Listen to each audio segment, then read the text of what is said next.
Now, the pandemic not only taking a big bite out of small businesses, but also tourism, an industry our state really depends on. Yeah, to make up for lost revenue, lawmakers now are considering cutting funding for a lot of things, like even colleges. CBS 12's Stephanie Valderrama reports it could put a strain on students and families who are already strapped.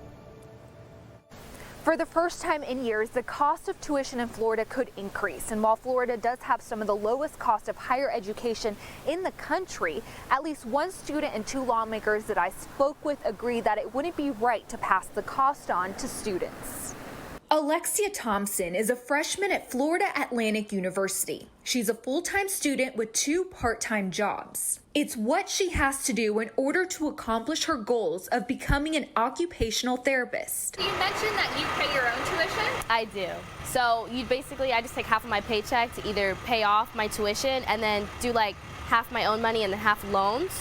So that's what I'm doing right now. Thompson pays around $8,000 a semester to attend FAU, but keep in mind that doesn't include the cost of books and supplies. I had to pay $180 for one textbook online. Representative Matt Wilhite tells CBS 12 News lawmakers learned last week the state is projected to be $2.7 billion in the red because of the pandemic. To compensate, Representative Omari Hardy says there's been talk of slashing the education budget by 8%. He and Wilhite are against the idea.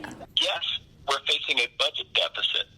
Rather than balancing that budget on the backs of students who are trying to better themselves, we need to ask the large corporations in the state of Florida, which have gotten tax cut after tax cut, tax break after tax break, we need to ask them to step up. Still, Representative Wilhite says it might be a last resort option to balance the budget. No, I don't support it, but I'm not dropping out of college because it's like I'm already a first generational student and I don't want to disappoint my family. I would have no choice but to support it, I guess, if I stay.